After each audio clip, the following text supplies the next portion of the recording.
Бисмиллахи-рахмани-рахим. Вие го слушате четвртиот дел од книгата Завештание, која во 1905 година на урду јазикот ја напишал Хазрети Мирза Гулам Ахмад алейхи селам. Салли ала набиена, салли ала Мухаммадин, салли ала шафиена, салли ала Мухаммадин. Поминало скоро четвртина од векот. Илјади знаци биле манифестирани и светот го достигнал својот 7 милениум. Каков е тој вид на тврдо срце, кој и понатаму не ја прифаќа вистината? Внимавајте, многу пред оваа случка, јас бев предупреден за земјотресот, кој ќе се случи на 4 април 1905 година. Сега Бог ме извести дека друг кобен земјотрес ќе се случи во текот на пролетта.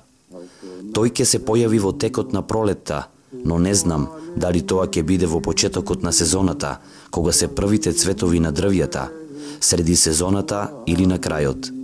Зборовите на објавата се како што следува. Пролетта повторно дојде и Божјата реч, еднаш повторно е исполнета.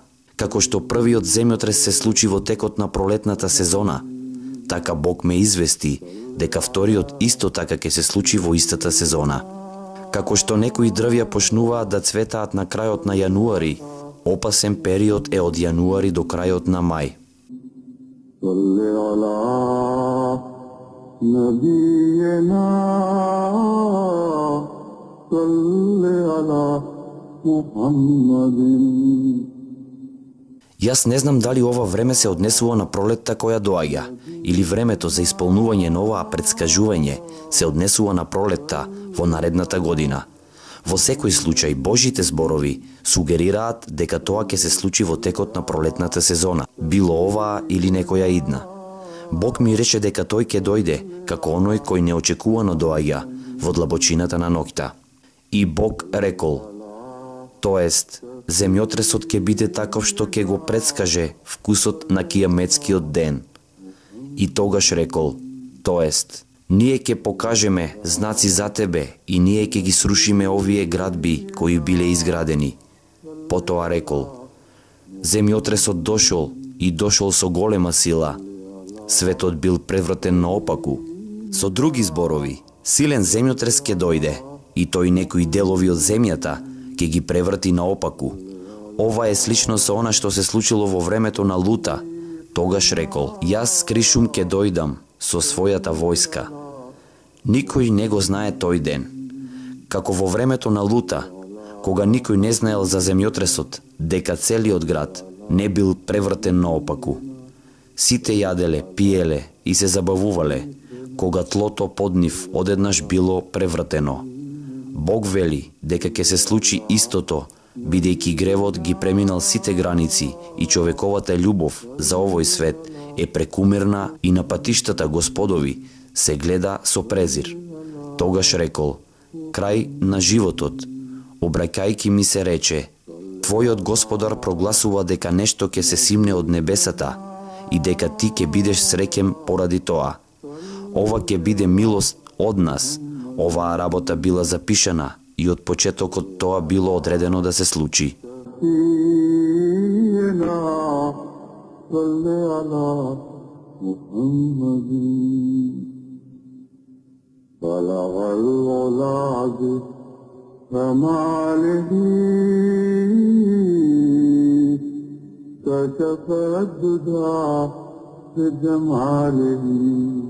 Морало така да биде, и небесата да се воздржат тоа да го пратат, тоа што ќе биде пријатно, се додека ова предскажување на широко не било обзнането меѓу разни народи. Кој е тој кој им верува на моите зборови, освен оној кој е среќен? Запомнете дека овој проглас не е направен со намера да се шири страв и трепет. Тој, всушност, е направен за луѓето, да можат да се заштитат од ваков страв и никој да не биде уништен во состојба на незнаење. Сите постапки се поврзани со претходни намери. Нашата намера не е да зададеме болка, туку да спречиме страдање. Оној кој се покае, ќе биде спасен од Божјата казна. Но за несрекникот, оној кој нема да се покае, кој не се воздржува од присуство на собири, каде што божествата се предмет на подбив, кој не се воздржува од злоба и гревови, денот на неговото уништување е блиску. Ова е поради тоа што неговата дрскост е вредна за укор на Божите очи. Ова е вредно да се спомне, како што истакнав порано, дека Бог ме извести за мојата скора смрт. Што се однесува до мојот живот, тој ми се обрати зборувајки: многу малку денови останаа. И рече: откако сите страдања и чуда на природата се покажат, ќе дојде времето на твојата смрт. Ова укажува дека пред мојата смрт ќе се случат одредени несреки и ќе бидат покажани одредени чуда на природата. Затоа светот треба да биде подготвен за револуција, нагла промена, после која ќе се случи мојата смрт. Ми беше покажено едно место и ми беше речено: ова е твојот гроб. Јас го видов мелекот дека ја мери земјата. Кога стигна на одреденото место ми рече дека тука е местото за мојот гроб. Тогаш ми беше покажан мезар, гробот, кој светеше посјајно од среброто и неговата земја беше од сребро. Тогаш ми беше речено: ова е твојот кабур. Ми беше покажано местото наречено Бахишти Макбара, возвишени гробишта. Ми беше објаснето дека на него има гробови на побожни луѓе од заедницата. Од тоа време јас се грижев дека заедницата треба да закупи парче земја за джемаатот, кој би служел како гробишта. Но бидејќи за парцели кои се најприкладни се бараат високи цени, ова беше одложено за подолго време. Но сега, после смртта на Маулави Абдул Керим и со оглед на зачестените Божји објави, кои ги примив за собствената смрт, јас сметам дека договорите за гробиштата треба да бидат што поскоро направени. За оваа цел, како допринос, јас давам дел од својата земја, која се граничи со нашите градини. Неговата цена не е помала од 1000 рупии. Јас го молам Аллах да ја благослови и тој да ги направи возвишените гробишта. Тоа да биде последното место на починка за луѓето со чисто срце од джемаатот, за оние кои вистински и даваат предност на верата над овосветските работи, за оние кои ја напуштаат љубовта за овој свет и стануваат потполно посветени на Бога, за оние кои прават побожни промени во себе и кои, како асхаби на честниот пратеник салаллаху алейхи веселем, стануваат пример во својата верност и во својата искреност. Амин, о Господару на сите светови. Јас повторно се молам: о мој семокен Боже, направи ја оваа земја гробишта за оние, луѓето со чисто срце од мојот джемаат, кои вистински ќе ти бидат посветени. Оние чии намери не се помешани со овосветските причини. Амин, о Господару на сите светови. И јас се молам по трет пат: о семокен и за почит вреден Господару, ти кој највеќе простуваш и најмилостив Боже, дај место на оваа тло за погреб само на оние кои имаат вистинска вера во овој пратеник, на оние кои немаат пакост или себични мотиви и кои не се неповерливи или сомничеви кон другите.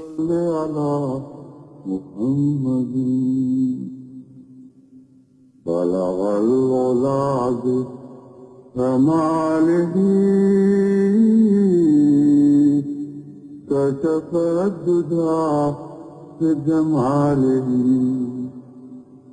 بلغ الغلا بكماله كشف الدجى بجماله. Погубно е да се биде неповерлив или сомничав кон другите. Недовербата или сомнежот ја изгоруваат верата онака како што огнот го гори сеното. Бог им станува непријател на оние кои неговите пратеници ги третираат со недоверба, и тој секогаш е подготвен да се бори против нив. Бог чува толку големо чувство на чест на своите пратеници, што нешто слично не може никаде да се најде. Кога јас бев нападнат од разни страни, Божјата љубов беше поттикната за мене. Тој рече: јас стојам покрај својот пратеник и јас ги казнувам оние кои настојуваат да го укорат, и јас на тебе ќе ти доделам она што за секогаш ќе трае. Ти заземаш возвишена позиција и кај Бога и помеѓу луѓето со разбирање. Ние поради тебе ќе манифестираме знаци и ние ќе срушиме се што тие планираат. А тие рекоа: зарем ти ќе создадеш нешто што ќе предизвика неред на неа? Тој рекол дека има знаење за она што тие не го знаат. И рекол: јас сигурно ќе ги понижам сите оние кои имаат било каква намера тебе да те понижат. Не плаши се. Навистина кај мене пратениците од ништо не треба да се плашат. Одредбата од Аллах дојде, затоа не покажувај никаква нетрпеливост за тоа. Радосните вести им се дадени на пратениците. О, мој Ахмеде, ти си мое задоволство и ти си со мене. Ти си толку вреден за мене, како моето единство и мојата едноставност. Ти завземаш толку висока положба кај мене, што светот тоа не може да го разбере. Ти кај мене си угледен, и јас те одбрав за себе. Кога ти си луд, тогаш и јас сум луд. И било што ти да сакаш, сакано е и од мене. Аллах тебе ти поклонил приоритет над сите нешта. Сета благодарност му припаѓа на Аллах, кој тебе те направил Месија, син на Меирем. Никој не може да испита што работи Аллах, додека тие ќе бидат прашани за тоа што тие работат, ветување кое мора да се исполни. Аллах ќе те заштити од твоите непријатели и ќе го нападне секого кој тебе те напаѓа. Ова е така затоа што тие се непослушни и престапници.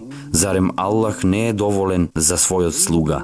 О, планини и птици, воздигнете се и величајте го Аллах со него. Аллах одредил: сигурно јас и моите пратеници ќе победиме и после губитоците тие ќе бидат победници. Навистина, Аллах е со оние кои имаат богобојазност и со оние кои чинат добро. Сигурно оние кои веруваат, нивните чекори се навистина кај својот Господар. Мирот ќе биде нивниот поздрав пренесен од нивниот секогаш милостив Бог, а вие, виновни, денес одделете се од богобојазните.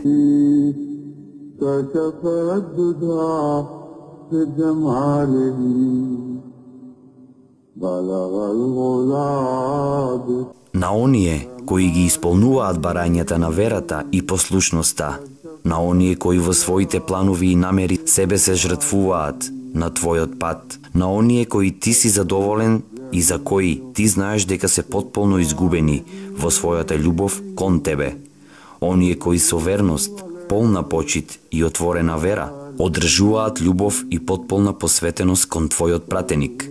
Амин, о Господару на сите светови. Мене ми се дадени многу радосни вести за овие гробишта. Не само што Бог рекол дека тоа е бешти мубарак, возвишен, туку тој исто така рекол, тоест секој вид на милост се спушта на него. Нема ниту еден вид на милост во која луѓето кои овде се погребани нема да имаат удел. Така што Бог, преку длабочината на објавата, го наклони моето срце кон пропишување на одредени услови за погребување овде. Единствено на оние кои поради својата искреност и совршена богобојазност ги исполнуваат сите овие услови, ќе им биде допуштено да бидат погребани на овие гробишта. Овие три услови еднакво се обврзувачки.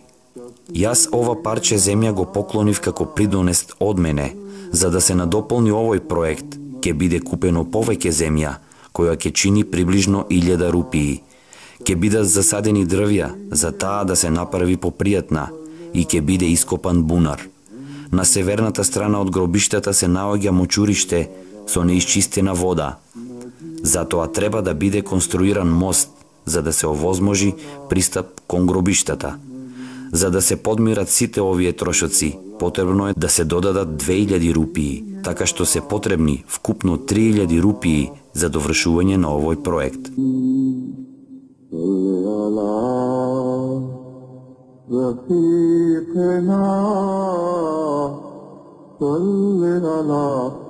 محمد Првиот услов е секој оној што сака да биде погребан на овие гробишта во склад со своите можности треба да даде паричен придонес за измирување на овие трошоци. Овие придонеси ќе бидат земени само од оние луѓе кои сакаат овде да бидат погребани, а не од другите.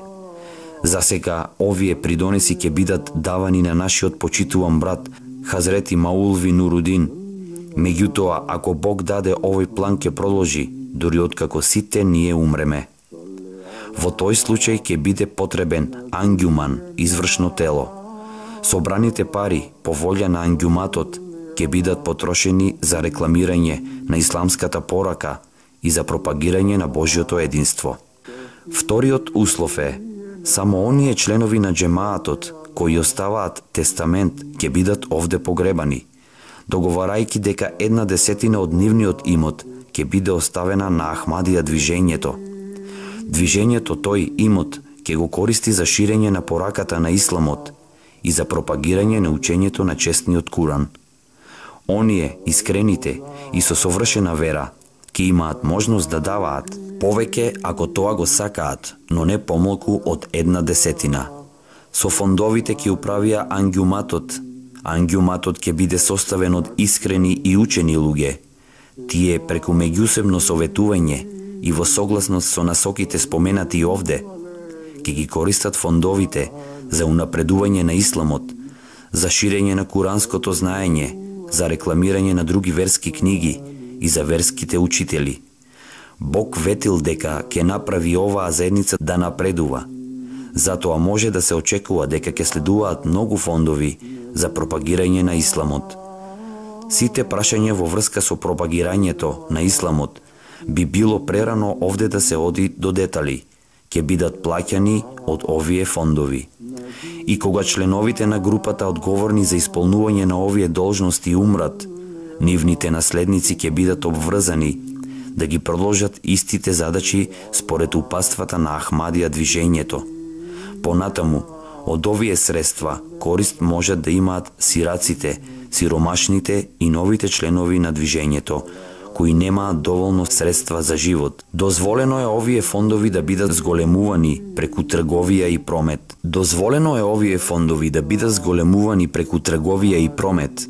Немојте да мислите дека овие предпоставки се далечни. Всушност, ова е волја на моќниот, владетелот на небесата и земјата. Од каде ќе дојдат парите? И како ќе биде родена оваа заедница, заедница на луѓе желни да извршат херојско дело за својата вера? Ова не се прашања кои мене ме загрижуваат. Јас повеќе сум загрижен дека ќе дојдат луѓе после нашето доба, кои ќе паднат кога ќе им бидат доверени толку големи богатства и ќе се оддадат на благодетите на овој свет.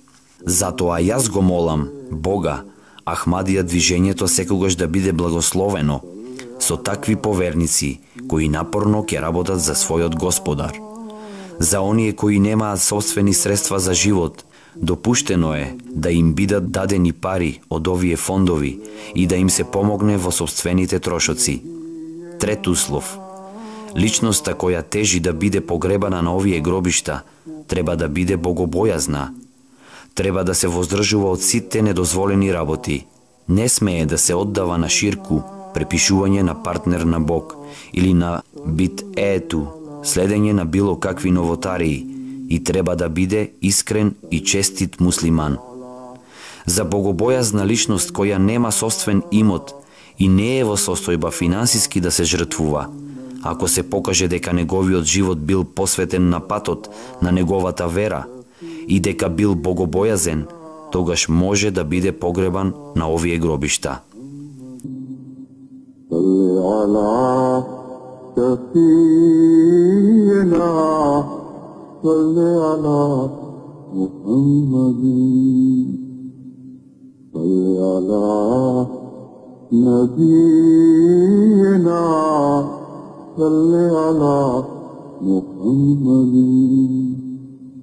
صل على كريمنا صل على محمد صل على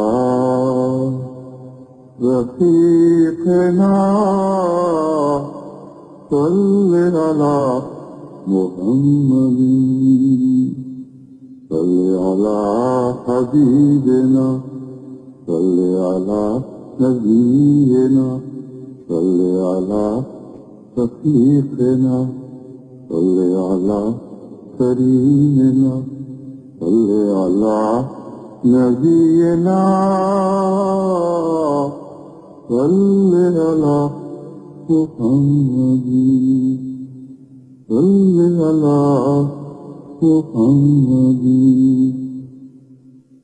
صل على نبينا صل على محمد صل على سفينا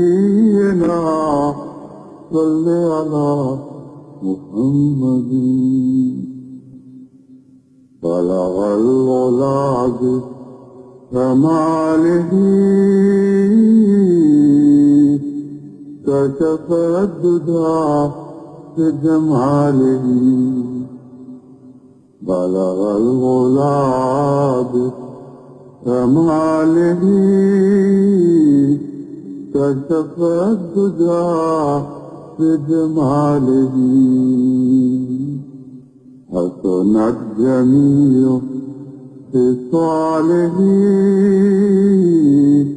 صلوا عليه وآله